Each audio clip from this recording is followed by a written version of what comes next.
हाय, नमस्कार. मी रामचंद्र पाटील. मी माझ्या चॅनलमध्ये आपल्या सर्वांचं मनापासून स्वागत करतो. आमच्या बालगोपाळ भजन मंडळ, रायगड क्रीडा मंडळ या मंडळाच्या वतीने अधिक मास निमित्त प्रवचनरूपी सेवा चालू आहे आणि आजची शेवटची प्रवचनरूपी सेवा घाटकोपरमधील नामवंत कीर्तनकार हरिभक्त पारायण संजय महाराज शेट्टी दादा यांच्या आता थोड्याच वेळात चालू होणार आहे. मी माझ्या चॅनलच्या माध्यमातून आपल्या सर्वांना लाईव्ह दाखवणार आहे. तरी आपण सर्वांनी या प्रवचनरूपी सेवेचा लाभ घ्यायचा आहे. धन्यवाद.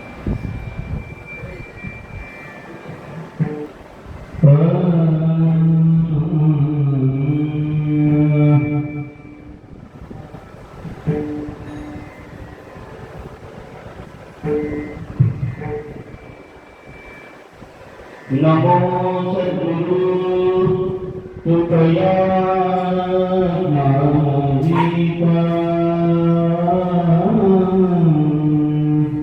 नमो सद्गुरु सतीकृष्ण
Hare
सुंदर ते ध्यान उभे केवळ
माझे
पंढरीनाथ भगवान की जय, महाराज की जय, सद्गुरु तुकाराम महाराज की जय।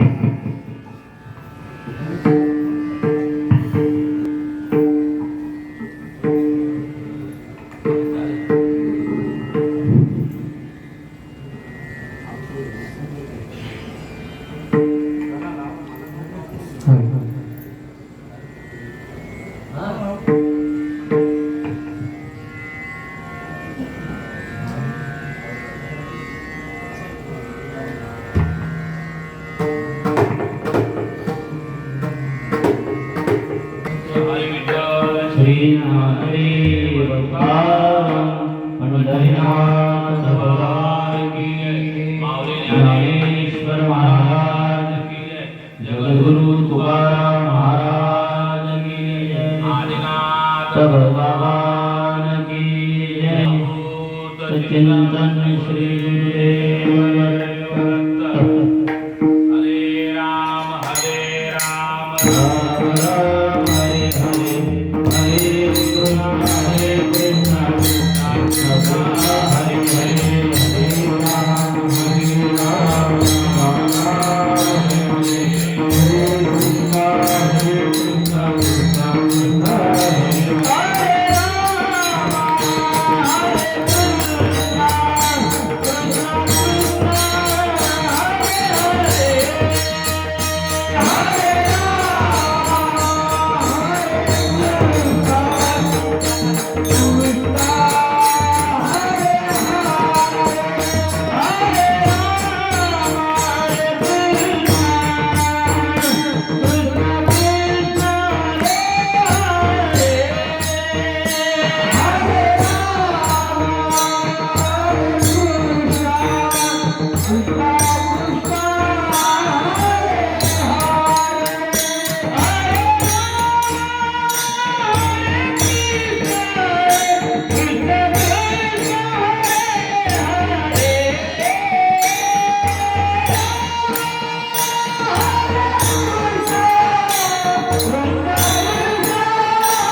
पंढरीचे वार खरी ते अधिकारी मोक्षाचे, ते अधिकारी मोक्षाचे, ते अधिकारी मोक्षाचे, पंढरीचे वार खरी ते अधिकारी मोक्षाचे, अधिकारी मोक्षाचे, ते अधिकारी मोक्षाचे, पंढरीचे वार खरी ते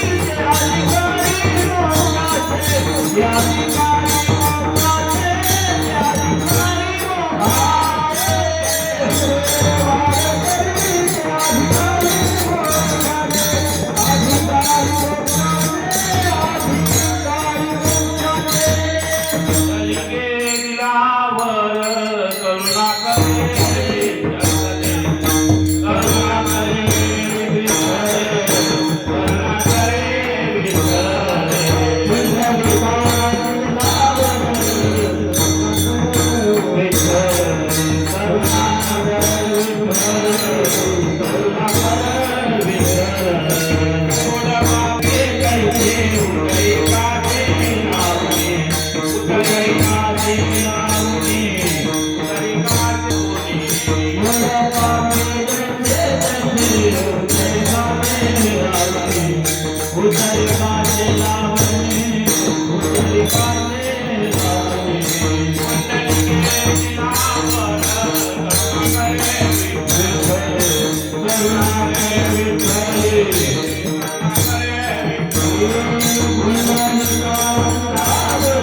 पंढरीचे वार करी ते अधिकारी मोक्षाचे पुंडलिके दिला वर करुणा करे विठ्ठले मूढ पापी जैसे तैसे उतरी कासे लावणी तुका मरे झाले एका बोले संतांचे पुंडलिके दिलावर करुणा करे विठ्ठले विठ्ठला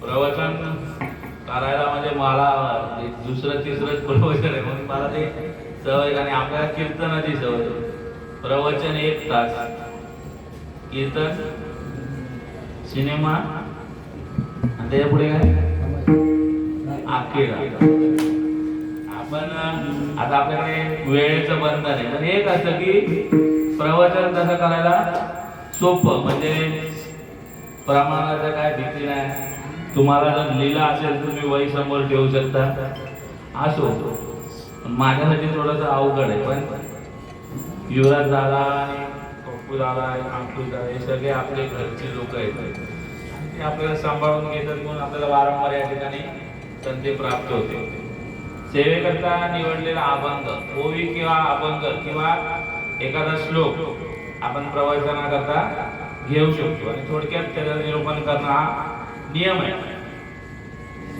वेळेचं बंधन पाळून अभंगाचं मला जसा भावार्थ कळला तर मी सांगायचा प्रयत्न करेन प्रस्तुत प्राप्त प्रसंगी सेवेकरता निवडलेला अभंग संत श्रेष्ठ तुकोबाराय यांचा 4 चरणाचा पंढरी महात्म्य प्रकरणातील अभंग आहे आणि अनेकांच्या परिचयाचा तो अभंग आहे अभंगाचा थोडक्यात भावार्थ सांगायचा झाला तर मोक्षाचे खरे अधिकारी कोण हे तुकोबाराय सांगतात मोक्षाचा अधिकारी कोणाला आहे खरं बघायला गेलं तर मोक्ष सर्वांना हवा असतो मग तो संसारी असो अथवा परमार्थात असो आता संसारातला मोक्ष कसा इकडे मोक्ष आपण बोलत नाही आपण असं म्हणतो की सोडवण कधी एखाद्या जिम्मेदारीत आपण मुक्त होतो तसे शेवटपर्यंत आपण मुक्त होत नसतो परंतु मोक्ष म्हटलं तर त्याचा दुसरा सरळ शब्दाचा अर्थ सांगायचा झाला तर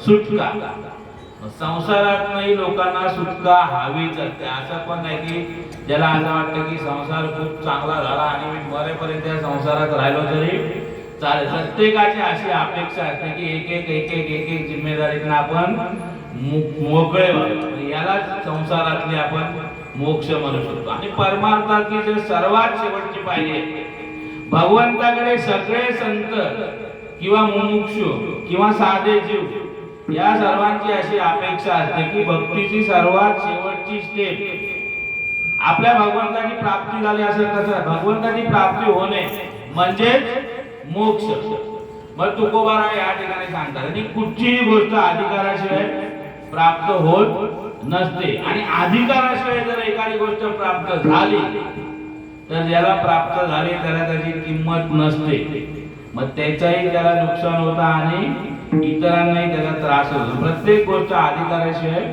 प्राप्त होऊ नये आपण राजकारणातला विषय घेतला तर एखादा चुकून मापून काहीतरी त्याच्या नशीब असेल काय तर तो निवडून येतो पण त्याचा जर अधिकार नसला तर तो काय करतो आपला तो विषय नाही मला काय म्हणायचं की अधिकाराशिवाय कुठचीही गोष्ट प्राप्त होत नसते मग या ठिकाणी तुकोबाराय जेव्हा मोक्षाचा विषय घेतात तर ते ठासून सांगतात की मोक्षाचा अधिकार केवळ आणि केवळ पंढरीच्या वारकरीलाच जो पंढरीचा वारकरी त्याला मोक्षाचा अधिकार आहे त्याला मोक्ष हा प्राप्त होतो हे पहिलं चरण दुसऱ्या चरणात सांगतात की जरी पंढरीच्या वारकऱ्याला अधिकार प्राप्त झालाय मोक्षाचा पण तो सरळ असाच झालेला नाही त्याला कारणीभूत आहे कारणीभूत कोण आहे तर संत श्रेष्ठ पुंडलिकराय हे त्या गोष्टीला कारणीभूत आहे त्यांचा अनंत उपकार आहेत तुमच्या आमच्यावर आणि या सगळ्या ब्रह्मांडावर तर त्यांनी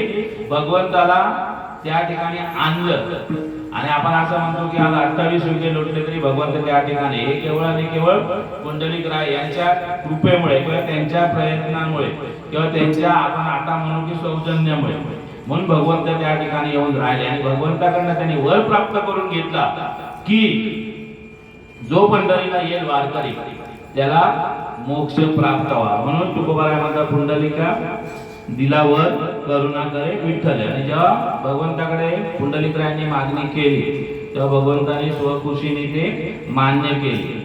आता हे 2 चरण झाले. पण तिसऱ्या चरणात परत पुंडलिकराय आड घालतात की वारकऱ्याला जरी तुम्ही मोक्षाचा अधिकार देत असला तरी माझी एक अट आहे. ती अट कशी? मग तो वारकरी कसाही असो, मूढ असो, मूढ म्हणजे आपल्या भाषेत म्हणायचं तर मूर्ख. मग तो मूर्ख जरी असला, जर वेडा जरी असला, त्याला परमार्थातली जास्त काही तरी ओळख नसली तर तो मूढ. तो पापी जरी असला तरी माझ्यासारखा, तरी तो मोक्षाला तुम्ही त्याला अधिकार द्यायला हवा, ही अट मी घालत आहे. आणि पुढे म्हणतात की उतरी काचे लावणे. आता उतरायचं कुठे? तर प्रत्येक वेळा प्रत्येक संतांनी म्हटलेलं की भवसागर, भव नदी, म्हणजे भव नदी म्हणजे संसार सागरातनं तू त्याला पार करा. मग तो कसा मूढ असेल अथवा पापी असेल. आणि कसं? तर उतरी काचे लावणे. काचे म्हणजे छातीशी धरून कवटाळून तू त्याला पार करायला हवा. हे 3रं चरण. आणि 4थ्या चरणात तुकोबाराय पुंडलिक रायांबद्दल पुन्हा एकदा म्हणतात की तुका म्हणे खरे झाले. आणि खरे काय झालं? तर एक या बोले संतांनी, म्हणजे संतांनी एकदाच जे मागितलं आणि ते वचन पंढरीनाथ महाराजांनी किंवा पांडुरंग परमात्म्याने जे पुंडलिक रायांना दिलं ते वचन आज सांगायचं खरं होते. म्हणूनच पंढरीचे वारकरी ते अधिकारी मोक्षाचे. विठ्ठल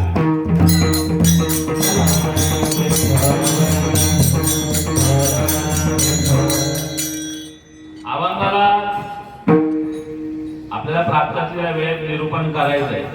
तर आपण या अभंगात याच काय प्रत्येक संतांचा जो अभंग आहे आणि वारीमध्ये याचा अनुभव घेता येतो. एक अभंग पुरा 30 दिवस पण घेऊ शकतो. कारण काय त्या अभंगात त्या प्रत्येक शब्दाला संतांच्या इतकं व्यापक असा अर्थ आहे की पण जसा आपण त्याचा अर्थ लावायला तेवढा त्याचा अर्थ निघत जाईल. आता ह्या अभंगाचा विषय आपण घेतला तर यामध्ये काय म्हटलं की पंढरीचा वारकरी. मग अनेक प्रश्न निर्माण होतात. एक तर पहिली गोष्ट मोक्ष म्हणजे काय, आणि मोक्षाची इतकी का लोकांना, एकाला मुमुक्षु असेल किंवा एखादा संत असेल त्याला मोक्षाचीच अपेक्षा का असते, तो दुसरंही काही मागू शकतो.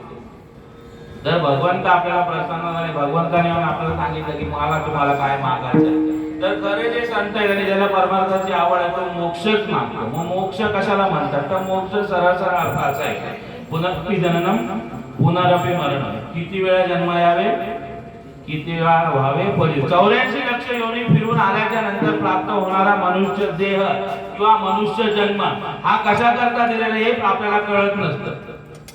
देवे दिला देह, देवे दिला देह,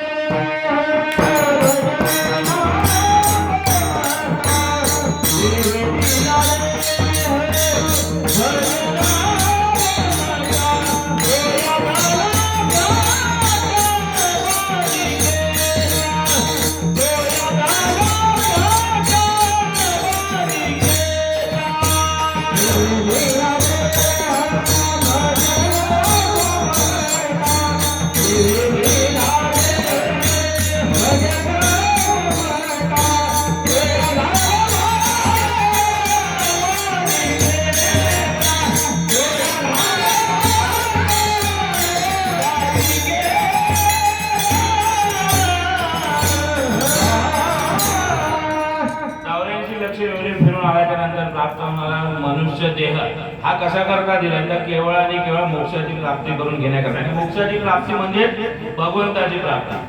84 लक्ष योनी फिरल्याच्या नंतर आपल्याला हा देह प्राप्त होतो. इतर जे 84 लक्ष योनी त्याच्यामध्ये आपण असं ऐकलंय का की एखाद्या कुत्र्या लोकांनी सप्ताह केला किंवा त्यांनी भगवंताची तपश्चर्या करून काय मिळवलं, एखाद्या गाढवाने तपश्चर्या केली असं नसतं. फक्त आणि फक्त केवळ जो मनुष्य योनीत जन्माला आलाय त्याला देवाने, आपण बोलतो ना आहार निद्रा भय वैकुंठ सामान्य मेकच पशुभी नरा ज्ञानाही विशेष अधिकार ज्ञानानहीनम पशुभी नराही पशुना. म्हणजे इतर सर्व योनींमध्ये सर्व बाबतीत सगळ्या बौद्धिक आहार निद्रा भय म्हणजे भीती मैथून म्हणजे संभोग हे सगळ्या चारही गोष्टी सगळ्यांना सारख्या दिल्या. पण या सगळ्यांपेक्षा एक गोष्ट जी मनुष्याला दिलाय ती ज्ञान प्राप्ती करून घेण्याची साठी आवश्यक असलेली बुद्धी किंवा विचार करण्याची ताकद ही इतर योनींमध्ये दिलेली नाही. म्हणजे आपल्याला जे कशाला प्राप्त झालं तर भगवंताची प्राप्ती करून घेण्याकरता प्राप्त झाले. भगवत प्राप्तीचं साधन म्हणून या देहाची प्राप्ती झाले आणि भगवत प्राप्तीचं साधन म्हणजेच मोक्षाची प्राप्ती. मग हे कळत नसल्या कारणाने आपण अशाश्वत सुखाच्या मागे धावत असतो. आणि जेव्हा मागाशी मी म्हटल्याप्रमाणे की किती वेळा जन्मावे यावे नित्य व्हावे फजिती कशामुळे होते. आता जन्माच्या फेऱ्या कसा चुकवतो आणि का आपल्याला पुन्हा पुन्हा जन्माच्या फेऱ्यात अडकावं लागतं त्याचं कारण एकच आहे की आपल्या हातून घडणारे चांगले किंवा वाईट कर्मापासून तयार होणारा संचितापासून तयार होणारा प्रारब्ध आणि प्रारब्धापासून तयार होणारे भोग आणि भोगांमुळे ते भोग संपवण्याकरता पुन्हा पुन्हा आपल्याला घ्यावा लागणारा जन्म. आणि जेव्हा या जन्म मरणाच्या फेऱ्यातनं आपण सुटू तेव्हा असं आपल्याला मोक्षाची प्राप्ती झाली असं आपण समजू शकतो. आता खूप लोकांचं असं म्हणणं आहे की मृत्यू आला की आपल्याला मोक्ष मिळाला, मोक्ष मेल्याच्या नंतरच मिळतो.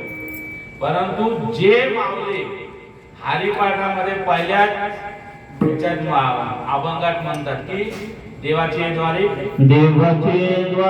उभा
अपेक्षित असलेला जो मोक्ष आहे तो मोक्ष मृत्यूला प्राप्त झाल्याच्या नंतर मिळणारा मोक्ष नाही. तर माऊलींचं असं म्हणणं आहे की जितेपर्यंत आपल्याला मोक्ष प्राप्त झाला पाहिजे. म्हणजे मोक्षाची प्राप्ती म्हणजे शेवटी काय तर जेव्हा आपण आपल्या मधले सर्व विकार धुवून काढू आणि केवळ आणि केवळ भगवंताची प्राप्ती आपल्या त्या जीवनाचा जर आपण त्याला ध्येय जर ठेवलं त्याचा अर्थ असं समजायचं की आपल्याला मोक्षाची प्राप्ती झालेली आहे. तसं बघायला गेलं तर मग मोक्षाच्या 4 प्रकारच्या मुक्त्या आहेत ज्याने मुक्तीचारी साधलेल्या. मग मुक्ती कुठच्या कुठच्या तर सलोकता स्वरूपता समीपता आणि सायुज्यता अशा 4 प्रकारच्या मुक्त्या सांगितल्या.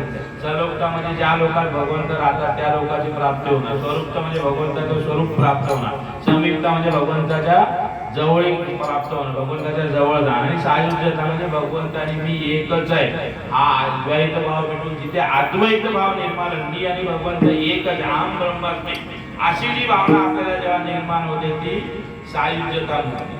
या 4 प्रकारच्या मुक्ती कधी साध्य फक्त देवाच्या द्वारात एक क्षणभर उभं राहायला पाहिजे. मग आता उद्यापासून जे 1 तास प्रवचनाला बसणार तो बोले की 1 मिनिट उभा राहायचं माऊली पडली आम्ही कुठे करतो सांगतोय. पण तसं नाही, ते एका क्षणाला आणि देवाच्या द्वारे त्याला पण भरपूर द्वार म्हणजे काय त्याला आपण त्याच्यावर वेगळं कीर्तन घेऊ शकतो. तर एवढंच समजायचं की माऊलींना किंवा इतर संतांना अपेक्षित असलेली मुक्ती ही मृत्यूच्या नंतरच्या मुक्त्या नसून जितेपर्यंत आपल्याला भगवंताची प्राप्ती करून घ्यायची आणि आपल्या हातून घडणारे जे कर्म आहे त्या कर्मामुळे पुन्हा पुन्हा आपल्याला जन्म मरणाच्या फेऱ्यात अडकावं लागतं. की कर्म मग कर्मापासून निवृत्ती होऊ शकते का सांगा मला. एखादी व्यक्ती अशी म्हणू शकते काय मी कुठचंच कर्म करणार नाही याच्यापुढे. जर कर्मामुळे जर मला पुन्हा पुन्हा जन्म प्राप्त होणार असेल मरण प्राप्त होणार असेल तर याच्या पुढे मी कुठचंच कर्म करणार नाही. कुठचंच कर्म न करणं हे देखील एक कर्मच आहे. मी काही नाही करत आहे म्हणजे मी काहीतरी करतोय. काही न करणं म्हणजे काय करणार मी एकटे एका जागेवर मी बसणं येईल करणं. मग याच्यात मी काय वाईट करतोय याच्यामुळे मला परत जन्म मरण मिळाला पाहिजे काय. मी कर्म करत नाही करत. काही कर्म असे आहेत की ती केल्याशिवाय तुम्हाला सुटका नाही. आपण शरीराला प्राप्त करूया शरीराला अनुसरून जी कर्म आहे ती कर्मच आहे. मग सकाळी ढवळं घेऊन जाण्यापासून ते दात घासण्यापासून आंघोळ करण्यापासून मग नंतर पूजा असेल.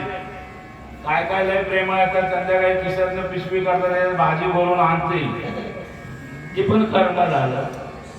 ही कर्म टाळू शकतो का नाही टाळू शकत. मग ही झाली नित्य कर्म. दुसरी नैमित्तिक कर्म. नैमित्तिक कर्म म्हणजे आपल्या घरी एखादं लग्न असेल गणपती असतील नवरात्री असेल ही नैमित्तिक. एखादा गचकलं तर त्याचं 12वर 13वर हे नैमित्तिक कर्म. हे काय नेहमी येत नाही. मग हे आणि काम्य कर्म. काम्य कर्म म्हणजे ज्याच्याकडनं आपण मोबदल्याची अपेक्षा घेऊन जी कर्म करतो ते काम्य कर्म. नोकरीला जाणं आपण महिनाभर नोकरी केलं की महिन्याच्या शेवटच्या दिवशी आपल्याला अपेक्षा असते की आपल्याला पगार मिळावा. किंवा जो रोजच्या मजुरी करणारा असेल संध्याकाळी झाली की तो ठेकेदार समोर उभा राहतो किंवा माझे. मग हे झालं काम्य कर्म. आणि निषिद्ध कर्म म्हणजे एखाद्याचा वाईट करणं दारू पिणं गांजा ओढणं बारला जाणं असे त्याच्यावर आपण विस्तृत करायची काय गरज नाही. आपल्याला बघतो आपण नेहमी ते. मग हे निषिद्ध कर्म हे अशा प्रकारचे कर्म. ह्याच्यावरती आपण इतर सर्व कर्म टाकू शकतो पण नित्य कर्म टाकू शकतो का.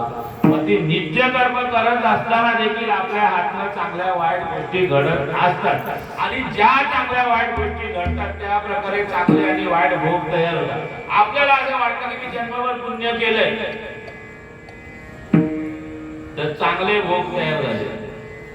पण जसं साखर गोड आहे म्हणून किती खाल्ली तर जसे शुगर होते डायबिटीज होते त्याचप्रमाणे खूप चांगली कर्म केली तर चांगले भोग आहे. चांगले भोग पण तुम्हाला भोगूनच संपवायचे. तुम्ही असा बोलाल की मी खूप चांगली कर्म केली आता याच्या पुढे काय म्हणतात तर तसं नाही. कारण का आपल्या दृष्टीने आपण चांगलं करत होतो पण भगवंताच्या दृष्टीने जे चांगलं असतं किंवा नाही हे त्या भगवंताला माहिती. मग चांगले किंवा वाईट कुठच्याही प्रकारचे भोग असते ते भोगल्याशिवाय संपणार नाही. मग त्याला भगवद्गीतेमध्ये एक उपाय सांगितला की तो असा की जे जे कर्म करावे ते भगवंताच्या चरणी अर्पण करणे. मग इथपर्यंत आपण मोक्षाची व्याख्या केली. कीर्तन नसल्यामुळे आपण जास्त वाढवू शकत नाही. तर असा मिळणारा जो मोक्ष आहे तो मोक्ष प्राप्त होण्याकरता कोणाला अधिकार आहे तर केवळ आणि केवळ जो पंढरीचा वारकरी आहे त्यालाच हा अधिकार प्राप्त झाला. मग वाऱ्याचा अनेक होतात. आता नवीन देव फुटलाय ते पायी शिर्डीला जायचं ती पण वारीच झाली ना.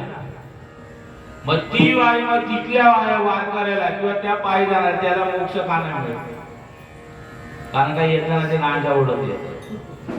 खरं सांगतो मी ते बसलोय तुमची माफी मागून सांगतो. तुम्ही तिकडे जे ज्या पायी वारीचे लोक जातात ना त्या भिवंडी पासून तुम्ही पुढे आणि एखाद्या तिथल्या स्थानिक शेतकऱ्याला विचारा ते हात जोडतात नकोय वाट लावतात ते.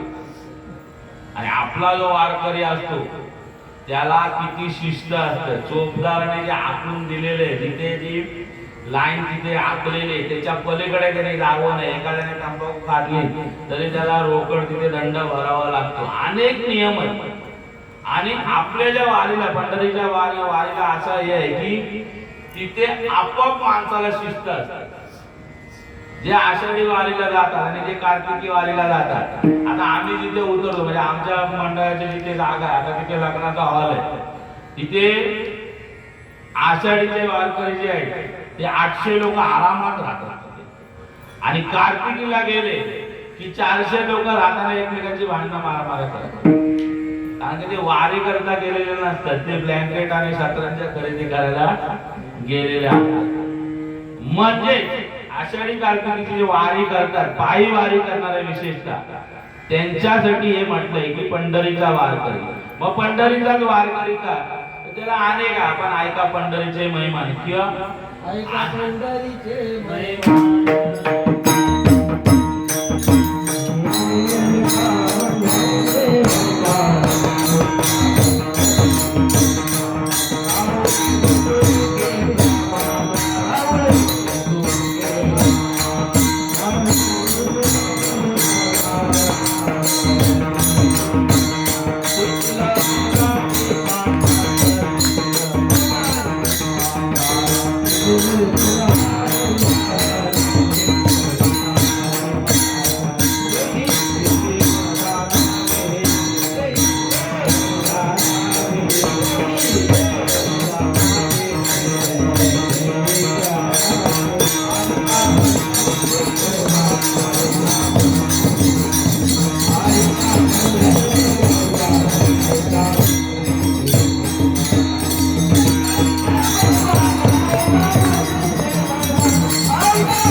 पंढरीचा वारकरी होणं गरजेचे. आणि हे फक्त तुकोबारांनी नाही म्हटलं, सगळ्या संतांनी म्हटलंय. आणि हे जगे संत किंवा जे आपण अभंग घेतो, माऊली किती 800 वर्षापूर्वी झाले, 750 वर्ष. नंतर तुकोबाराय तरी जवळजवळ 450 वर्षापर्यंत त्यांना झाले. मग त्या काळाची गोष्ट असल्याने त्या काळी जेव्हा तुकोबाराने हे म्हटलं की पंढरीचे वारकरी ते अधिकारी मोक्ष दे, तेव्हा प्रत्येकाला पंढरी माहितीच होतं असं नव्हतं. तेव्हा काय आजच्यासारखे एसट्या किंवा ट्रेन किंवा बीसी वरून लक्झऱ्या करून जायचा तसे विषय नव्हता. मग पंढरी कुठे आहे तेही सांगणारे अभंग तुकोबाराने लिहिले.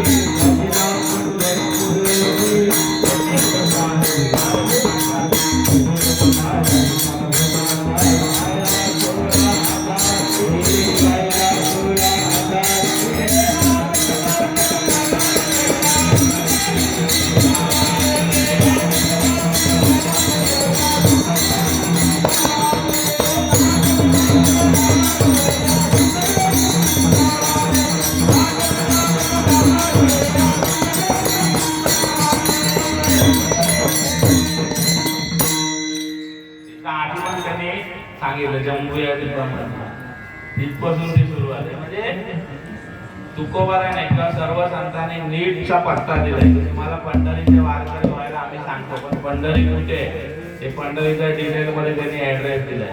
पंढरीचा वारकरी होऊन गेलं तर तुम्हाला मोक्षाची प्राप्ती असं का म्हणतात? वारकरी होऊन जाणं गरजेचं आहे का? त्याला कारण आहे. पंढरीला जाणार काय सगळेच वारकरी असतात असे नाही. वारकरी म्हणजे त्याला वेगळी आयडेंटिटी आहे, त्याला वेगळी व्याख्या आहे, त्याला वेगळी ओळख आहे. गोपीचंदन उठी तुळशीचा माळा,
सगळं म्हणजे माझ्यासारखं आतून काय ते सोडून द्या, बाहेर तरी दिसणारा तो वारकरी दिसला पाहिजे. आता तिथे गेल्यावर त्या दादाने जेव्हा प्रथा आहे की कीर्तनकार आला की त्याला ओवाळायचं, त्याला व्यवस्थित त्याला सन्मान वाचला तिथे की माझ्या मनात दुसरंच विचारायचं की खरंच सांगतो मी, तुम्ही सगळे माझ्या घरचे, मला काय बोलायला काय लहान नाही. दुसरीकडे गेल्यावर तर मोठेपणा केलं पण इथे मोठेपणा काय करायचं. मला असं वाटतं की आपली योग्यता आहे का. 4 दिवसापूर्वी मी आई बहीण काढून एकाला मारलं आणि काय उठता वाजता तोंडात शिरत. मग जेव्हा आपल्याला इतका सन्मान मिळतो तो फक्त ह्याच्यामुळे मिळतो, माळीमुळे. नाहीतर आपली माझी तर योग्यता नाही की तुम्ही तुमच्या खेळाला मला उभं करा. म्हणजे जो वारकरी झाला, ज्याने माळ घातली, ज्याने भगवंताचा अनुग्रह घेतला चांगल्या गुरुकडनं, तर त्याचा अर्थ असा आहे की तो जरी बाह्य अंगाने वारकरी असला आणि आतून मायासारखा असला तरी निदान त्याच्या माळीचा मान देऊन तरी त्याला सन्मान हा प्राप्त होत असतो. मला असं म्हणजे की मला स्वतःला असं वाटतं की कीर्तनकार म्हणजे माझ्यासारखा, मी कोणाला उपदेश नाही करत, त्यांनी प्रत्येकाने एका गोष्टीचं भान ठेवलं पाहिजे की जे आपल्याला बुवा म्हणून पाया पडलं जातं ते वैयक्तिक तो संजय शेट्टी आहे म्हणून नाही, तर त्यांनी जे ब्रीद वागवलंय त्याच्यामुळे त्याचा विसर त्याला कधीच पडता कामा नये. त्याला जर आता कमेंट झाली की आता मी लय मोठा बाबा झालो, मलाच सगळं कळतंय, ही 4 लोक माझ्या पाया पडतात, तर त्याला मोक्ष तर मिळणार नाही, पण नरकाच्या दाराने त्याला उभं केलं जाणार नाही. मग इथे जेव्हा तुकोबाराय म्हणतात की पंढरीचे वारकरी, तर वारकरी होऊन तुम्ही पंढरीला गेलात तरच तुम्हाला मोक्षाची प्राप्ती. असं म्हणण्याचं कारण काय? कारण काय, पंढरीला जाणारा प्रत्येक माणूस वारकरी असेलच असा नाही. एसटीचा ड्रायव्हर कंडक्टर रोजच्या 2 फेऱ्या करतो पंढरपूरच्या. तमाशाचा फड पण लागतो तिथे, वाढवतात लागतो की नाही. आमच्या माझा बाबा व्हायचा तो आला पहिला, मी नवीन होतो, रोज हा संध्याकाळी काय बसायला. आम्ही आपलं कीर्तन तेव्हा आम्हाला कळायचं नाही कीर्तन, पण आम्ही बसायचो ऐकायला. त्याला बोललं कुठे झालं, तुम्ही वाढवंट ना बाबा महाराजचं कीर्तन आहे. आणि मी कसला, मी क्रिमिनल पहिल्यापासून. बोलला हा रोज जातो, एखाद्याच्या पाठीमागे गेलो ते बैलाच्या वाला लागतो, तिथे तमाशाचा फड होतो, तिथे हा जायचा. माझे तमाशा तिथे होतो. आता त्याला पुढच्या वर्षी त्याचा पाकिट टाकला, 1 रुपया ठेवला नाही. म्हणजे देवाने त्याला शिक्षा केली. मग मला सांगायचं त्याचं नाही सांगायचं, मला एक सांगायचं की तमाशावाले पण पंढरपूरला येतात ना तमाशाचा फड घेऊन. मग ते वारकरी येते, ड्रायव्हर कंडक्टर वारकरी येते, खेळणी विकणारे, गोदड्या विकणारे, ब्लँकेट विकणारे, चपला चोरणारे, हे सगळे वारकरी म्हणून जातात काय. मग तशा वेळेला जो पंढरीचा त्यांची पण वारी झालीच की, मग त्यांना आहे काय मोक्ष, तर नाही. मग इथे ठासून सांगितलं जातं की तुम्हाला मोक्षाचा अधिकारी व्हायचं असेल, तुम्हाला मोक्षाची प्राप्ती करून घ्यायची असेल, तर तुम्हाला वारकरी म्हणून जावं लागेल. वारकरी म्हणून नुसतं बाह्य अंगाने नाही, तर अंतरंगाने पण तुम्ही वारकरी जमा. अंतरंगाने किंवा अंतरंगाने तुम्ही कसे वारकरी होता, तर भक्त ऐसे जाणारे देव किंवा वैष्णव तो जय अवघी देवावरी माय, हे अंतरंग लक्षण आहे वारकऱ्याला. म्हणजे तो संसार करतो, संसाराच्या जिम्मेदारीला तो सोडून पळत नाही, परंतु अंतरंगाने तो वारकरी संसार करत असताना देखील त्याची भावना केवळ माझं कर्तव्य मी पार पडतो, पण माझं कर्तव्य मोक्षाची प्राप्ती, पंढरीचा वारकरी होणे, भगवंताची प्राप्ती करून, याला आपण खरा वारकरी म्हणतो. तो बाह्य अंगाने पण वारकरी, अंतरंगाने पण. असा जो वारकरी असेल त्यालाच फक्त मोक्षाचा अधिकार आहे, असं हे अभंगाच्या पहिल्या चरणात तुकोबाराय म्हणतात. आता दुसऱ्या चरणाकडे जर आपण वळतो, दुसऱ्या चरणामध्ये एक गोष्ट आपण लक्षात घेतली पाहिजे. एका व्यवसायातले 2 लोक असतील, ते कधी दुसऱ्याबद्दल चांगला बोलतात का सांगा मला. इतर लोकांना सोडून द्या, 2 डॉक्टर असतील तर तो एक त्याला कसं येते काय, तो बरोबर नाही. दोन शेतकरी असेल तर तो दुसऱ्या शेतकरी कशाला कीर्तनकार जरी असला तो पहिला हलकट असतो. कधी मला सांगा आता पप्पू आणि मी तारीफ करतो ते माझी तारीफ करतात, परंतु इतर ठिकाणी कधीच तुम्ही ऐका इथं कसलं कीर्तन होतं पडलं कीर्तन हे जास्त ऐकायला मिळतं. एक कीर्तनात कधीच असा बोलत नाही की काय भावाने कीर्तन केलो खरंच ते सांगितलं कधीच नाही बोलत. याला कसला अभ्यास त्याचा पाकिट मोजतो होता अंधारात जाऊन तिथे अशी म्हणजे एका व्यवसायातल्या दोन व्यक्ती कधीच एकमेकांबद्दल चांगलं म्हणत नाही. तुम्ही बाजारात जा आणि जास्त करून जर तिथे आपले मराठी व्यापारी असतील एका दुकानात तुम्ही गेला आणि तिथे एखादी वस्तू विचारली तो बोलेल नाही त्याला आपण विचारलं ठीक आहे तुमच्याकडे नाही तर कुठे कुठेच नाही मिळणार इथे कुठे नाही तुम्ही लांब जाता तिथे बाजूवाल्याकडे असतो ते पण त्याची कशी बोलत नाही. म्हणजे दोन दुकानदार देखील एकमेकांबद्दल चांगलं म्हणत नसतात. हे सगळ्यांना लागू आहे, परंतु केवळ आणि केवळ संत असे की प्रत्येक संतांनी दुसऱ्याला मोठं म्हटलंय. म्हणूनच संतांचा महिमा तो बहुध किंवा भक्तांचा महिमा भक्ताची सांगा. जो खरा संत आहे तो दुसऱ्या संताला नेहमी चांगलं म्हणतो आणि तो माझ्यापेक्षा तो श्रेष्ठ असा म्हणत असतो. आता मला सांगा माऊलींनी काय केलं तुकोबारायांनी काय केले आपल्याला कधी कळलं? जेव्हा दुसऱ्या संतांनी त्यांचं चरित्र लिहिलं तेव्हा आपल्याला कळलं. नाहीतर आपल्याला 800 वर्षापूर्वी काय घडले 400 वर्षापूर्वी काय घडले हे कळलं असतं का? नसतं कळलं आपल्याला. आता आपण जे महाराजांबद्दल इतिहास ऐकतो तो इतिहास आहे ना आपल्या तो ऐकीव आणि पोवाड्यांचा आपण ऐकलेला इतिहास आहे. थोडंच आपण आभागाच्या बाहेर जातो. मला म्हणायचंय काय माहिती काय खरा जो विषय असतो तो आपल्याला माहित नाही. आग्र्यावरून सुटका झाली आपण आतापर्यंत तेच म्हणतो की मिठाईच्या पेटाऱ्यात बसून महाराज आला. अहो मला सांगा कमीत कमी ते 70-80 किलोचे तरी असतील ना. मग एवढा माणसाला मिठाईच्या पेटाऱ्यात बसून बाहेर करता येत तर त्याच्या मागे हे कसं नाही पोवाड्यात ना आपण ऐकलं. पोवाडे कशासाठी असतात? त्या राजाची तारीफ करण्यासाठी असतात त्याची स्तुती करण्यासाठी असतात. कारण का कुठचाही मोठा माणूस असला त्याला स्तुती केलेली आवडते मग तो कारा इतिहास नसतो. मग महाराजांनी कुठच्या पद्धतीने तिथून बाहेर स्वतःची सुटका करून घेतली. हजारो किलोमीटर आपल्या गावापासून लांब जाऊन तिथून ते सीतापिनी बाहेर पडले. ते कसे बाहेर पडले? ते मिठाईच्या पेटाऱ्यात बसून बाहेर मिठाईचा संबंध होता. म्हणजे मला सांगायचं काय की खरं चरित्र ऐकायचं तर फक्त संतांनी प्रत्येक इतर संतांबद्दल चांगलं म्हटलेलं आहे.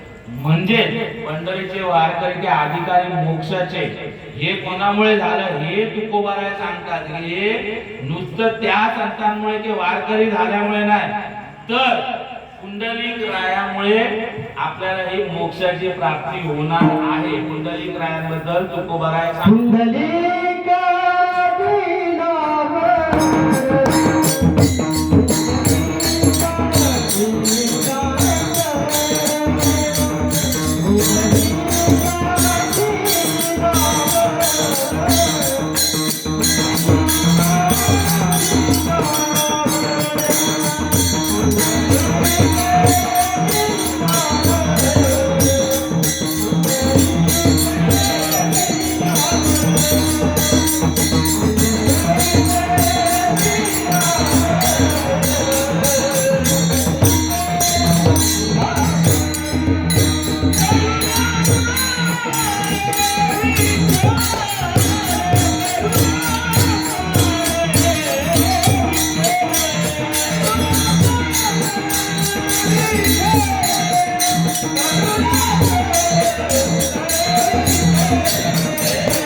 मग विठ्ठलाला काय स्वप्न पडलेलं का पुंडलिकाला वर द्यायला आपण जाऊ म्हणून? त्याला कारण आहे, पुंडलिक रायांचा तेवढा अधिकार होता. मग पुंडलिक रायांना तेवढा अधिकार कसा प्राप्त झाला? आपल्या सगळ्यांना त्या गोष्टी माहिती आहेत की त्या आई वडिलांना ते बघत नव्हते किंवा पत्नीच्या आहारी गेलेले होते. त्यामुळे एकदा कुकुट स्वामींच्या मठात ते गेले. कुकुट स्वामींचा कुठे जवळजवळ मला वाटतं काशीच्या इथे कुठेतरी त्यांचा मठ आहे. त्या मठात मध्ये राहण्याचा त्यांना योग आला आणि रात्री त्यांच्या असं दृष्टीला पडलं की मध्यरात्रीला 3 स्त्रिया त्या ठिकाणी आल्या. त्या येताना अत्यंत म्हणजे मलिन अवस्थेत होत्या. म्हणजे आपण बोलतो ना की आंघोळ नसले गेले, एकदम त्यांचा अवतार म्हणजे गांधेरासारखा असा होता. आणि त्या 3 बायका आल्या आणि त्या स्वामींच्या मठात गेल्या आणि पहाटे त्याच बायका पुन्हा त्या मठातनं बाहेर पडल्या आणि जाताना त्यांचा जसा अवतार होता तो अत्यंत म्हणजे एकदम स्वच्छ सुंदर शृंगार केलेला, एकदम म्हणजे देवीप्रमाणे त्या तिन्ही बायका दिल्या. असं 2-3 दिवस पुंडलिक राहण्या बघितले. रोज रात्री मध्यरात्री या बायका यायच्या आणि मलिन अवस्थेत असलेल्या बायका पहाटे घरी जाताना रिटर्न परत जात असताना ते अत्यंत शृंगारिक त्या अवस्थेमध्ये सगळे दागिने स्वच्छ अशा त्या अवतारात जात असायच्या. मग एकदा पुंडलिक रायाने त्या बायकांना थांबवलं आणि विचारलं की तुम्ही कोण आहे? रोज रात्री येताना तुम्ही रोज रात्री काय येता? जाताना तुमचा अवतार वेगळा असतो, येताना. तर मग त्या सांगतात की आम्ही कोण आहोत? आम्ही गंगा, यमुना आणि सरस्वती आहोत. अख्खे दिवस आमच्यामध्ये लोक येतात, आंघोळ करतात आणि स्वतःच पाप सोडून जातात. ते पाप आम्ही धारण करतो, त्या मला अशी अवस्था प्राप्त होते. कशी? जेव्हा आम्ही या मठात येतो, जेव्हा आम्ही ज्या स्वरूपात तुम्हाला दिसतो ते स्वरूप आम्हाला सगळ्या दुनियाचं पाप आम्ही ग्रहण करतो, त्याच्यामुळे आम्हाला कशी अवस्था प्राप्त होते. आणि आम्ही या ठिकाणी येतो आणि तास 1.5 तास कुक्कुट स्वामींच्या आश्रमाची झाडलोट करतो आणि ते झाडलोट केल्याच्या पुण्यामुळे आमच्या मध्ये असलेले सर्व पाप धुवून जातात आणि पुन्हा आम्हाला ते तेजपुंज रूप प्राप्त होतं. मग पुंडलिक रायाला असा प्रश्न पडला की कुक्कुट स्वामींचा एवढा अधिकार कशामुळे प्राप्त झाला? तर तेव्हा त्यांनी माहिती काढली. त्यांनी सरळ सरळ कुक्कुट स्वामींनाच विचारलं, कुक्कुट स्वामी कोण? आपल्या तोंडाने तर स्वतःचा हे नाही करणार. तर त्यांनी अभ्यास केला तेव्हा त्यांना असं कळलं की कुक्कुट स्वामी आपल्या आई वडिलांची खूप सेवा करायचे, मनोभावे सेवा, भगवंतापेक्षा जास्त ते आई बाबाची सेवा करायचे. त्यामुळे त्यांना तेवढा अधिकार प्राप्त झाला होता की स्वतः जे दुनियाचं पाप धुतात ते स्वतःचं पाप धुवायला त्या कुक्कुट स्वामींच्या मठामध्ये यायचा. मग त्यावेळेस त्यांच्या डोक्यात प्रकाश पडला की सगळ्यात जर मोठी सेवा असेल तरी आई वडिलांची सेवा.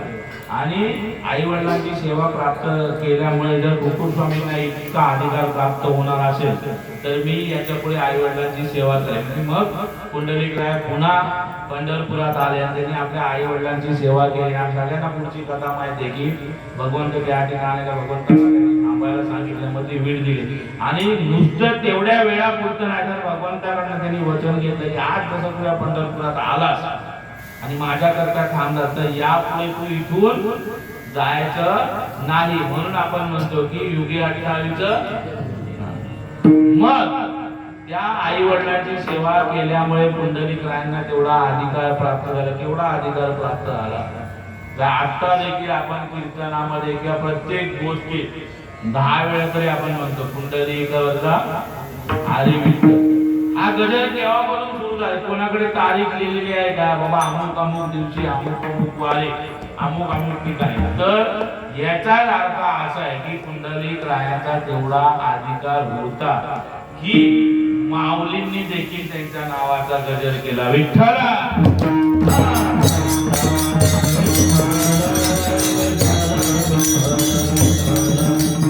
आणि म्हणजे त्याचा अर्थ असा होतो की त्यांना जेवढा अधिकार प्राप्त झाला होता तो जो यावत चंद्र दिवाकरण जोपर्यंत चंद्र आणि सूर्य असेल तोपर्यंत पुंडलिक रायांचा तेवढा अधिकार राहणार आहे. पुंडलिक राय इतर संतांसारखेच होते की जेव्हा जेव्हा संतांकडे भगवंताकडे काही मागण्याची संधी प्राप्त झाली तेव्हा संतांनी मागणं पहिलं तर नाकारलं आणि जेव्हा मागणं गरजेचं ठरलं तेव्हा त्यांनी केवळ आणि केवळ समाजाकरता मागितलं. मग माऊलींचं आपल्याला माहिती आहे पसायचा पस आता विश्वात्मके देवे येणे वाक्याचे दोषावे दोषोनी मद द्यावे पसाया दाने जे खळांची व्यंकटी सांगतो तया सत्कर्मी रती वाढो. खळांची म्हणजे जे वाकडे तिकडे आमच्यासारखे दुष्टबुद्धीचे त्यांच्यामध्ये दुष्टबुद्धी जाणतो भगवंताच्या सेवेला राहा किंवा याची दान दे का देवा तुझा अशा प्रकारच्या मागण्या इतर संतांनी मागितली. त्या जागेला धरून पुंडलिक रायांनी काय मागितलं की देवा याच्या पुढे जो पंढरीचा वारकरी म्हणून या पंढरी नगरीत येईल त्याला मोक्षाचा अधिकार प्राप्त व्हावा. हे अभंगाचं दुसरं चरण. त्याच्या पुढच्या चरणात त्यांनी एक अट घातली ते तिसऱ्या चरणात मूढ पापी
काहीतरी माग पुंडलिक रायाने सुरुवातीला नावून जेव्हा मागायची बारी तेव्हा पुंडलिक रायाने काय मागितलं तरी जो पंढरीचा वारकरी बनून येईल त्याला मोक्षाचा अधिकार करा. पण इथे एक अट घातली त्यांनी की येणारा प्रत्येक वारकरी हा हुशारच असेल किंवा त्याला सगळं कळतच असेल की तो पुण्यवान असेल असा नाही.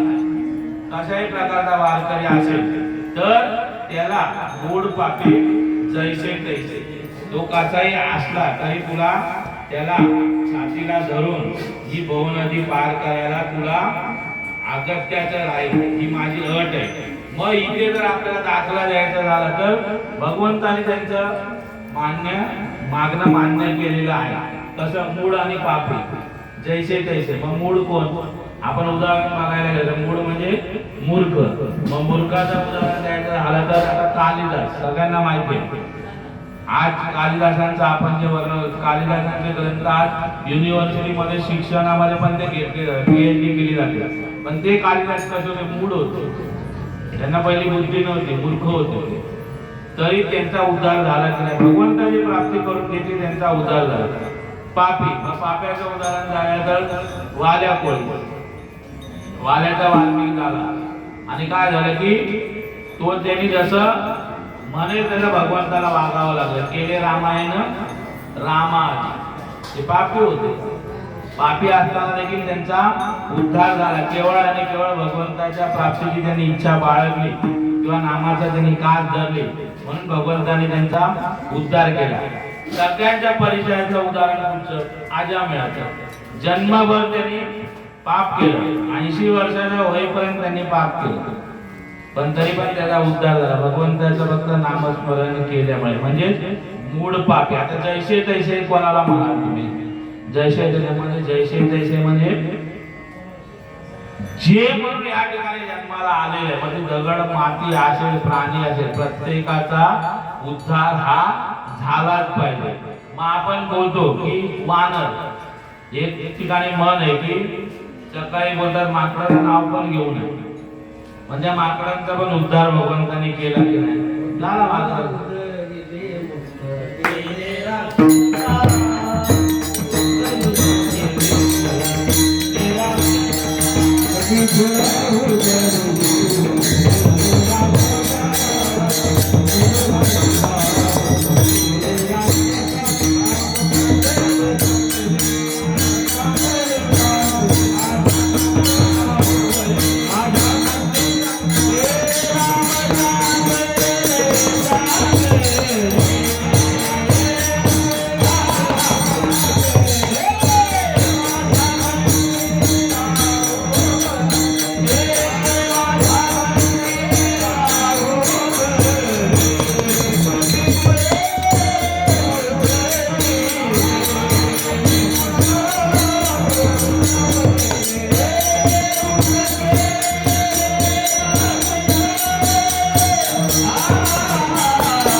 भगवंताकडे काय मागितलं की मूळ पापी जैसे तैसे. याचाच अर्थ काय होतो?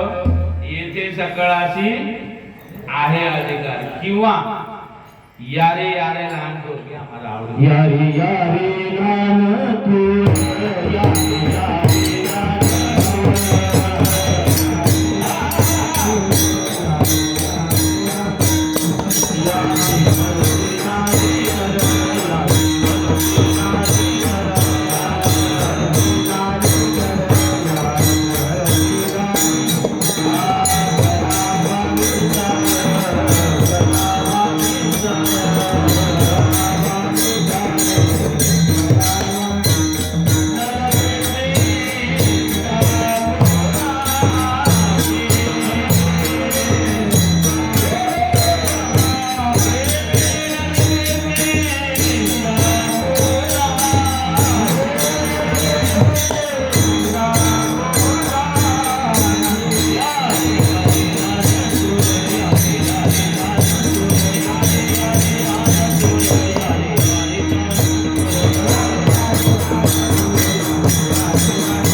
उतरी काचे लावणे. आणि हे भगवंताने जे पुंडलिक रायांना दिलेलं वचन आहे ते पुंडलिक रायांना दिलेलं वचन भगवंताने पाळलं आणि आपला दिलेला बोल भगवंताने खरा केला. हे अभंगाचं शेवटचं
चौथ्या चरणाचे निरूपण करत असताना तुकोबाराय काय म्हणतात की तुका म्हणे खरे झाले एका बोले संतांच्या. म्हणजे तुकोबारायांना काय म्हणायचं की भगवंताने जे पुंडलिक रायांना वचन दिलं होतं ते आज तागायत भगवंताने पाळले. म्हणजे भगवंताला आत्ताच्या नेत्यांसारखे नव्हते. निवडणुकीत सांगतात बरंच काय गोष्टी सांगतात आणि मग शेवटच्या 5 वर्षात परत शेवटच्या आणि मग सांगाल की नाही असं नाही तसं कित्येक गोष्टी. तसं भगवंत नव्हते. भगवंताने जो बोल दिला, भगवंताने जे वचन दिलं ती सगळी वचनं भगवंताने पाळली. म्हणून आपण जेव्हा कार्याचं कीर्तन घेतो तेव्हा आपण म्हणतो की भगवंताचा अवतार म्हणजे श्रीकृष्णाचा परिपूर्णतम अवतार आपण कशाला म्हणतो की त्या अवतारामध्ये त्याच्या मागच्या जितके पण अवतार झाले त्या प्रत्येक अवतारामध्ये भगवंतानी ज्यांना ज्यांना वचनं दिली, आश्वासनं दिली ती त्या भगवंताच्या श्रीकृष्णाच्या अवतारामध्ये त्यांनी त्याचं पालन केलं. एकच उदाहरण सांगताना सेवेला पूर्णविराम आपण देऊया की इंद्राची बायको शची, तिचं नाव शची होतं आणि तिला एकदा भगवंताचं स्वरूप बघून तिला खूप अशी आस झाली की भगवंताने मला जर मांडीवर घेतलं तर. मग तिने भगवंताला सांगितलं की जेव्हा माझी एक इच्छा आहे काय तर मला तू मांडीवर बसव. आता रुक्मिणी माता किंवा लक्ष्मी जेव्हा रुक्मिणी नव्हती ती लक्ष्मी तिला आला तुला असं कसं तुझा संबंध काय माझ्या नवऱ्याच्या मांडीवर बसायला आणि तुम्ही पण जर असला तर द्याल का बसायला जिंजा तिचा कार्यक्रम करा. मग भगवंताला इथे तमाशा होण्यापेक्षा बाई तुझी मी इच्छा पूर्ण करेन पण त्याकरता तुला 60,000 वर्ष तपश्चर्या करावी लागेल. ती बोलली चालेल आणि त्या शचीने 60,000 वर्ष तपश्चर्या केली आणि मग भगवंताला वचन पाळावं लागलं. मग 60,000 वर्ष तपश्चर्या केल्याच्या नंतर इंद्राची जी पत्नी होती तिने भगवंतावर रुक्मिणी मातेने तिचे जसा अवतार घेतला पंढरपुरात तसा तिचाही अवतार झाला. आपल्याला माहितीच असेल पण तो कुठला अवतार तर आज देखील आपण आरतीमध्ये म्हणतो राई रखुमाबाई. म्हणजे ही राई कोण तर जी 60,000 वर्षापूर्वी इंद्राची पत्नी तिला दिलेलं वचन भगवंताने पंढरपुरात येऊन पूर्ण केले. अशी अनेक वचन भगवंताने वचनाचं पालन केलं. कारण म्हणून तुकोबाराय म्हणतात की तुका म्हणे खरे झाले एका बोले संतांच्या. आता कीर्तन आपण 2 तास म्हणून 2.5 तास करतो आणि मला ते व्यसन आहे परंतु वेळेचं बंधन आपण पाळायचं असतं. म्हणून मला जसं झेपलं तसं मी अभंगाचं निरूपण केलं. एखादा शब्द वावगा जाणारच गेला असेल असं नाही म्हणत गेला ती क्षमा करा. कारण काय बोलतात ना आपलं डुकरं करत तुम्ही लाईफ बॉयने आंघोळ घातली तरी जाताना कुठच्या तरी नाल्यात पडायचं म्हणजे पूर्वकर्म जाऊ ना जगात. 58 वर्ष वय झालं 42-43 वर्ष होईपर्यंत आम्ही तेच करायचं. मग एका लगेच 10-12 वर्ष काय माणूस सुधारला तो सरणावर गेला तरी सुधरेल असं वाटत नाही. तर तोंडात काय वावगा शब्द गेला तर तुम्ही सगळे माझ्या घरचे मी हिंमत केली दुसरीकडे नसती केली आपले सगळ्यांची क्षमा मागतो. आणि जर चांगलं काय मला सांगता आलं असेल तर तुमच्या सगळ्यांच्या प्रेमापोटी आणि चांगले श्रोते लाभणं हे पण भाग्य. आम्ही अनेक ठिकाणी आता माझी 150च्या वर झाली कीर्तन. मला हे नव्हतं सांगायचं माझी ऍड नव्हती करायची. मला काय सांगायचं त्याच्या पुढे की सगळीकडे तुमच्यासारखे मी तुमची तारीफ नाही करत की परत शिवरात्रीला यांनी मला तारीफ द्या म्हणून म्हणत नाही. परंतु खरोखर मी भगवंतासमोर बसलोय खोटं बोलू नाही की श्रोते सगळीकडे आपल्यासारखे प्राप्त होतील असं नाही. कित्येक ठिकाणी असं आहे की कीर्तन मोठ्या मोठ्या गावांमध्ये त्याला उक्त देतात. आता ती हे झाली पद्धत सप्ताह करायचा पण उक्त द्यायचं पण आळंदीकरांना द्यायचं. मग ₹1,00,000 दिलं 1.25 लाख दिलं 75,000 मध्ये दिलं म्हणजे उक्त म्हणजे काय काय सगळं तुम्ही करा. मग इथपर्यंत ठीक आहे की काकडा करा पारायण करा, हरिपाठ करा, कीर्तन करा, भगवान वाजवा, टाळ वाजवा, इथपर्यंत ठीक आहे. पण त्याच्या पुढे पण सांगतात श्रोते पण तुम्हीच बघा. गावाचा एक माणूस ऐकायला नसतो, मग ह्याला काय म्हणायचं? जर श्रोतेच नाही तर तिथे कीर्तनाला काय होतं? मग इतर मला कौतुक असं वाटतं की इथले श्रोते खरोखर चांगले आहेत आणि ते सुज्ञ आहेत आणि त्यांना काहीतरी ग्रहण करायची अपेक्षा असते नीट. कारण का मी प्रत्येकाचा चेहऱ्यावरनं मला कळतं की कोणाला कंटाळा आलाय, कोणाला घरी जायचं आणि कोण अजून 5 मिनिटं बसवलं तरी बसायची तयारी. तर तुमच्या सर्वांच्या चरणी नतमस्तक होतो. प्रत्येक वेळेला मी बोलत असतो की सगळ्यात श्रेष्ठ भक्ती ही श्रवण भक्ती आणि तिला संयम लागतो.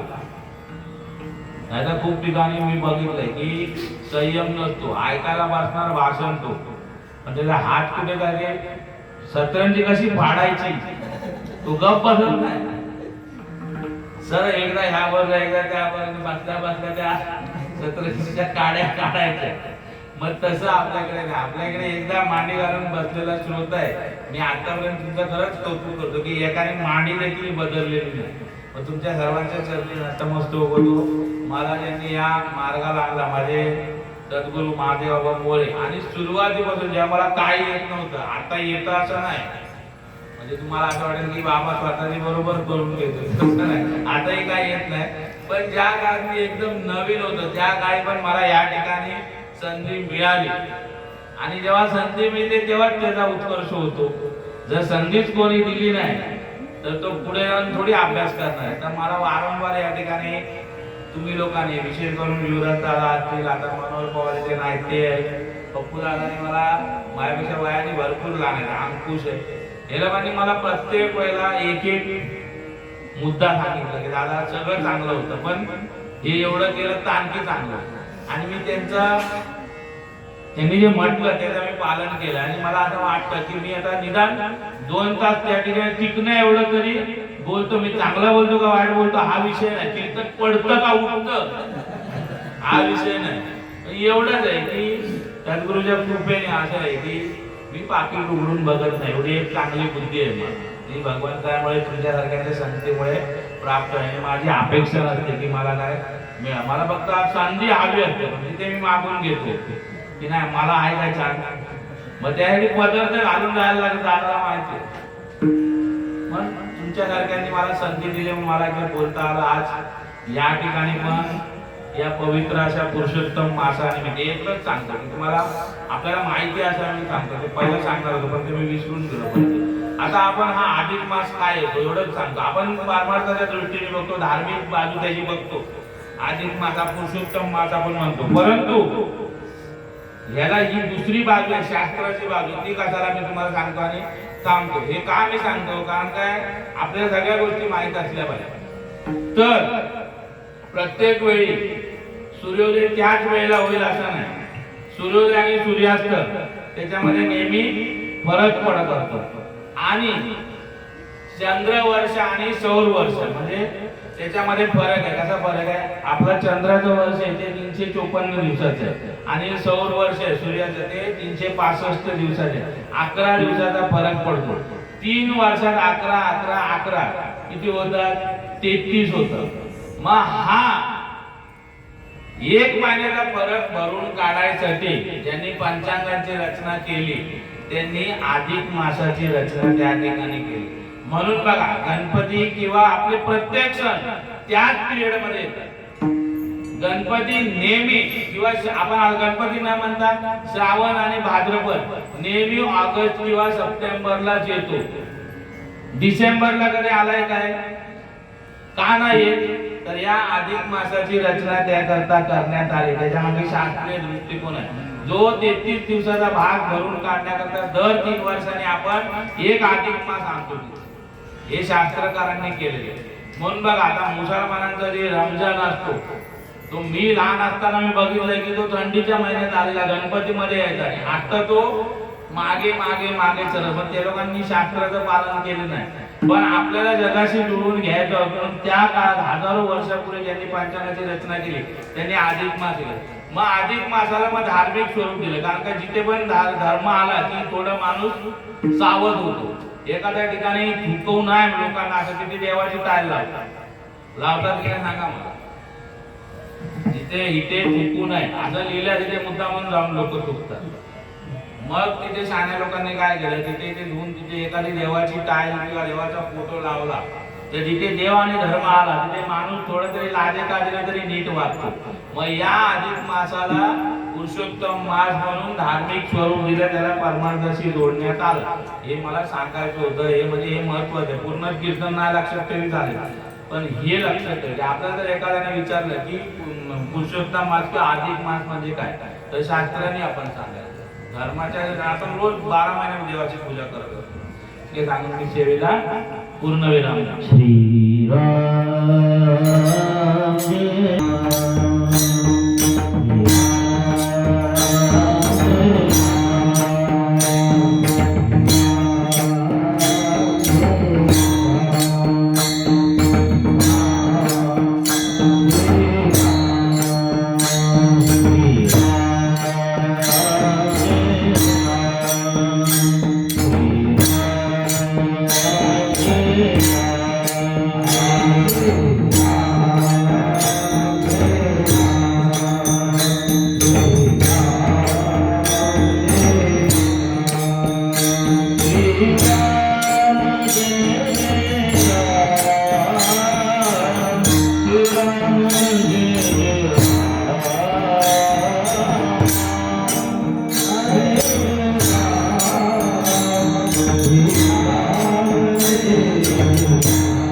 काय म्हणायला पाहिजे, हा सुख सोहळा स्वर्गी नाही. मिळेल का आता आनंद, मिळेल काय स्वर्गात जाईल. म्हणून काय म्हणतात, स्वर्गाचे अमर. त्या कशासाठी म्हणतात म्हणजे आपलं ते कुठून तरी ऐकत असतं. या बाळगोपाळामध्ये मंडळामध्ये चाललेला आहे ना हा जो उपक्रम, ते भगवंत देखील ऐकत असतात. म्हणून हा सुख सोहळा स्वर्गी नाही. उपस्थित सर्व संत सज्जन, प्रत्येक ठिकाणी काही ना काही वेगळं सगळं जशी जशी इच्छा असते, जसं वातावरण असं तसं होत असतं. या ठिकाणी तसंच होतं, परंतु त्याची कृपा होती. तो भगवंत या ठिकाणी बसला आणि सर्व आमच्या सौंदर्याला एक चांगली बुद्धी दिली आणि बोले आपण काय करूया, अधिक मास आहे आणि श्रावण महिना, या श्रावण महिन्यामध्ये आपण भजन कीर्तन असं करायचं.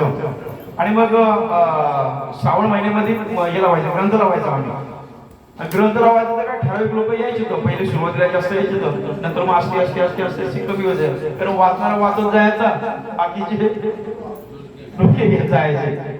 मग आमचे मार्गदर्शक हरिभक्त परायण आमचे बाळकृष्ण महाराज आयरे यांनी सांगितलं की साहेब आपण एक काम करूया, संगीत प्रवचन करूया. संगीत प्रवचन, आता प्रवचन माहिती होतं पण संगीत काय माहिती नव्हतं. मग संगीत प्रवचनाला आपल्या भाषेमध्ये सांगायचं तर मिनी कीर्तन झालं नाही असं. आणि म्हणून चौथं वर्ष आहे. या चौथ्या वर्षामध्ये हे संगीत प्रवचन असं चाललेलं आहे. सर्व ज्या ठिकाणून घाटकोपर, मुंबई, डोंबिवली या ठिकाणी सर्व तुमच्यासारखे जे आमच्यावरती प्रेम करणारे भक्ती मार्गातले लोक या ठिकाणी येतात, मंडळात ज्ञान देतात. आपणही वेळात वेळ काढा आणि या ठिकाणी आलात.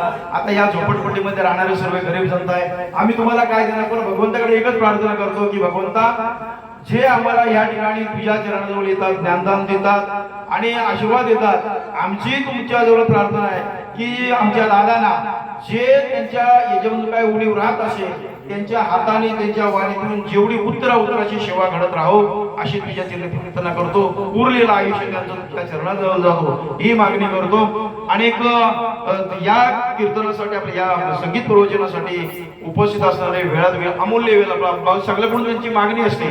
आमचे कोकण रत्न आणि आताच त्यांना जाहीर झालेला द्रोणागिरी, बरोबर ना, द्रोणागिरी पुरस्कार असा जाहीर झालेला आहे. उद्या तुम्ही आता नाही ना, उद्या दादांच्या वेळ जाणार आहे. आज छोटासा त्यांचा आम्ही आमच्या पद्धतीने छोटासा सत्कार करणार आहोत. तेही या ठिकाणी आले. आमचे मार्गदर्शक पप्पू महाराज आहे, खेड तालुका वारकरी संप्रदायाचे अध्यक्ष आमचे सुभाष महाराज कदम, त्याचप्रमाणे हरिभक्त परायण आमचे आनंद महाराज मोरे. आणि आम्हाला सतत सुख असो दुःख असो, सोमवार, गुरुवार, एकादशी आम्ही जरी कोण नसलो तरी आमचे मिलिंद महाराज या ठिकाणी टाळणार, काढणार आणि सुरुवात करणार असे असणारे आमचे मिलिंद महाराज, अमित महाराज, त्याचप्रमाणे ऋषिकेश, आमचा साक्षात ही सर्व मंडळी या ठिकाणी. आणि या महिला मंडळांचा आभार मानला पाहिजे, त्यांना धन्यवाद दिला पाहिजे. रात्र जरी झाली तरी आतापर्यंत ते जागतायत. आणि मी तर बोलतो की सगळ्या यशस्वी पुरुषा पाठीमध्ये एक स्त्रीचा हात असतो आणि म्हणून तो यशस्वी होतो. तसं या मंडळाचा यशस्वीपणा जो होत असेल तर या महिलांमुळे होतोय आणि म्हणून त्यांना धन्यवाद देतो. त्यांचं सहकार्य लाभतं. ह्याच्या सक्तीच्या टायमाला 12-1 वाजेपर्यंत काय काळाचं कीर्तन किंवा नियोजन करायचं असेल तर ती कामं सांगणार, भांडी घासणार, सगळं करणार, कडधान्य वगैरे साफसफाई करणार आणि नंतर मग झोपायला जाणार. असं महिला मंडळ आहे. सर्वांना देव करो, सर्वांचं कल्याण हो. आणि म्हणूनच मग दादाने जातीचं सांगितलं की स्वर्गीची अमर इच्छिता ती देवा, मृत्यू लोके व्हावा जन्म आमा. आणि म्हणून याच्यासाठी ते संत मार्गदर्शन वरती स्वर्गामध्ये बरंच सुख आहे, पण हे सुख नाही. थोर भक्तीचा बुद्धीला आजी दुष्काळ तयार, तो सगळं संपन्न आहे. देव सगळं दास दासी ऋषी सगळं त्यांच्याजवळ आहे, फक्त भक्ती त्याच्याजवळ होते आणि त्याचा भोगेला असतो. आणि हे आपल्या या मूर्ती लोकांमध्ये खास करून आपल्या घाटकोपरमध्ये मिळतंय. अशी तुमच्यासारखी भजन मंडळी आम्हाला मिळते आणि म्हणून आम्ही आमचं भाग्य समजतो. एवढ्या डोंगरावरती चालत येणं, चालत जाणं, धन्यवाद देतो. छोटासा सत्कार आमच्या मंडळाच्या तर्फे होतोय. श्रीफळ शाल देऊन आजचे प्रवचनकार दादा महाराज यांचा सत्कार मनोहर बुवा ते करूया यांच्या हस्ते सत्कार होतोय. त्यांनी त्याचा स्वीकार करायचा आहे.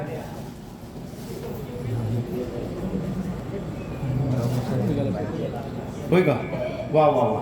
महाराजांचा आताच आम्हाला सूचना आली की महाराजांचा आज वाढदिवस आहे. आमच्या मंडळाच्या वतीने तुम्हाला लाख लाख शुभेच्छा आणि या या. आनंद महाराज मोरे यांचा वाढदिवस आहे. काय झाला? ठीक आहे, आज आपण साजरा करूया. पुंडलिकावरती हरी विठ्ठल श्री ज्ञानदेव तुकाराम पंढरीनाथ भगवान की जय. एकच मिनिटात कारण कुमटेकर महाराजांचे फार आपल्याला उपयोग करायला आणि खरं म्हणा आम्हाला काही म्हणावं लागेल. तुम्ही तुमचं कर्तव्य असला तुम्हाला हाऊस असेल आनंद असेल, परंतु आम्हाला असं वाटतं की ही सर्व गुरुजन मंडळी जी आहे ही आमच्यासाठी आहे. कारण तुम्ही जर नसतात तर या कार्यक्रमाची शोभा वाढवली नसती. आम्ही काय केलं असतं, हाताने टाळ्या वाजवले असते आणि ऐकलं असं गप्प निघून गेलो असतो. पण रंग टीव्ही जी आहे ना तुमच्यामध्ये आहे आणि त्यावरती आणि ही सर्व कार्यक्रमाची शोभा वाढते. त्याचप्रमाणे हरिभक्तपरायण अंकुश महाराज कुमटेकर कोकण रत्न कला गौरव अशा पुरस्काराने सन्मानित 2025 जानेवारी मध्ये स्वजन मंडळ शारदा दुबई येथे गायनासाठी जाऊन आले आहेत. कोकणाचे परमार्थिक भाग्यविधाते श्री संत मोरे माऊली यांच्या परंपरेने चौथी पिढी सेवारत आहे अशा परमपूज्य दादा महाराज मोरे माऊली यांच्यासोबत गायन सेवा करत आहे. तसेच महाराष्ट्रातील अनेक नामांकित कीर्तनकारांना गायन वादनाची साथ करत असतात. सप्टेंबर महिन्यामध्ये युके लंडन येथे गायनासाठी जाण्याचे भाग्य लाभले आहे. खूप कमी वयामध्ये वारकरी संप्रदायामध्ये आपलं अस्तित्व निर्माण केले. अशा नेतृत्वाला हरिपाठ आकर्षित आहे आणि आम्ही त्यांचं अभिनंदन करतो की या वयामध्ये मुंबई सारख्या महाराष्ट्राच्या भारतासारख्या नवे त्याच्या पलीकडे दुबईमध्ये जाऊन आले आणि वारकरी संप्रदायाचा असं कोकणात उगाच सन्मानित केलं नाही, उगाच पुरस्कार केला नाही. कारण खरंच या कोल्हापूर तालुक्याचं भाग्य आहे की असे दादा हिऱ्यामध्ये राहून सुद्धा हिऱ्याची पालक करता येत नाही. अशी रत्न एक भगवंताने दिलेली आहेत. देव करो अशी त्यांच्या हाताने सेवा पार पडत जावो आणि आम्ही त्यांना सन्मानित करत आहोत. त्याचा त्यांनी स्वीकार करावा. कोणीच असतं त्याचा अध्यक्ष साहेब मंडळाचे अध्यक्ष संतोष सावंत हे सन्मानित करतील. सगळ्या